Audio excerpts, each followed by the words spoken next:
രാഹുൽ മാങ്കൂട്ടത്തിന്റെ ഒളിവ് ജീവിതം ഇങ്ങനെ. രാഹുൽ മാങ്കൂട്ടത്തിൽ MLA ഒളിവിൽ കഴിഞ്ഞത് 8 ഇടങ്ങളിൽ നിന്ന് വിവരം. വൈകിയെങ്കിലും ഈ സ്ഥലങ്ങൾ പോലീസ് തിരിച്ചറിഞ്ഞു. കോയമ്പത്തൂർ, ബാംഗ്ലൂർ, ബംഗളൂരു എന്നിവിടങ്ങളിൽ രാഹുൽ ഒളിവിൽ കഴിഞ്ഞതിന് തെളിവുകൾ ലഭിച്ചിട്ടുണ്ട്. ഹൊസൂർ, കോറമംഗല, കോമ്പഗൌഡ, മുത്തുകടഹള്ളി, ബൊമ്മസാന്ദ്ര എന്നിവിടങ്ങളിലും രാഹുൽ ഒളിവിൽ കഴിഞ്ഞു.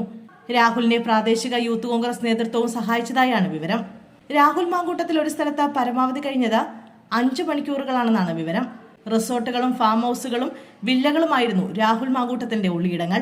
ഈ വിവരങ്ങൾ പ്രത്യേക അന്വേഷണ സംഘം ഉന്നത ഉദ്യോഗസ്ഥരെ അറിയിച്ചിട്ടുണ്ട്. രാഹുൽ ഇന്നലെ മുതൽ SITയുടെ നിരീക്ഷണത്തിലാണ്. രാഹുൽ മാങ്കൂട്ടത്തിലെ നിരീക്ഷണത്തിലാക്കാൻ പോലീസിന് സർക്കാരിൽ നിന്നും നിർദ്ദേശമുണ്ട്. ഒളിവിലേക്ക് പോകാൻ രാഹുലിനെ അനുവദിക്കരുതെന്നാണ് പോലീസിന് സർക്കാരിൽ നിന്ന് ലഭിച്ച നിർദ്ദേശം.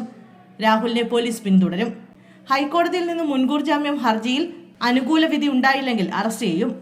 രാഹുലിനെതിരായ ആദ്യ ബലാത്സംഗ കേസിൽ ഹൈക്കോടതിയിൽ നിന്നും അനുകൂല വിധിയാണ് പ്രോസിക്യൂഷൻ പ്രതീക്ഷിക്കുന്നത്. ഈ സാഹചര്യത്തിലാണ് റഡാറിൽ തന്നെയുണ്ട് രാഹുൽ എന്ന് ഉറപ്പിക്കുന്നത്. പാലക്കാട് നിന്നും രാഹുൽ മാറുമെന്ന് സൂചനയുണ്ട്. അടൂരിലെ വീട്ടിലേക്ക് രാഹുൽ പോകുമെന്നാണ് റിപ്പോർട്ട്. ഇത് വീണ്ടും ഒളിവിൽ പോകാനുള്ള ശ്രമമായി പോലീസ് വിലയിരുത്തുന്നുണ്ട്.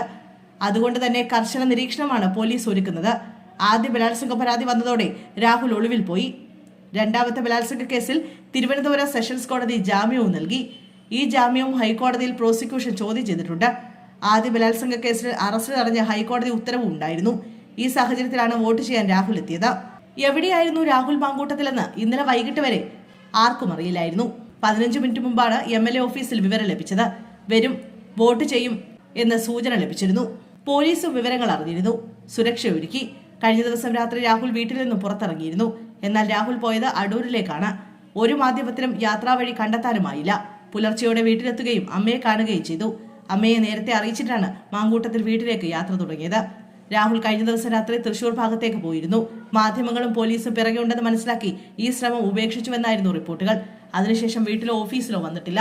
മാത്തൂർ വഴി പാലക്കാട്ട് രാഹുൽ എത്തിയെന്നും വിലയിരുത്തലെത്തി.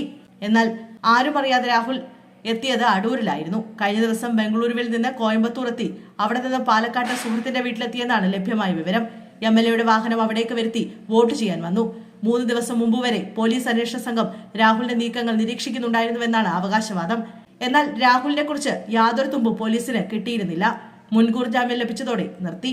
15 ദിവസത്തെ ഒളിവ് ജീവിതം അവസാനിപ്പിച്ച് രാഹുൽ മാങ്കൂട്ടത്തിൽ പാലക്കാട് എത്തിയത് മുൻകൂട്ടി നിശ്ചയിച്ച പ്രകാരമാണ്. വോട്ട് ചെയ്യാൻ എത്തുമെന്ന പാലക്കാട്ടെ രാഹുലിന്റെ സുഹൃത്തുക്കൾക്ക് ഇന്നലെയാണ് വിവരം ലഭിച്ചത്.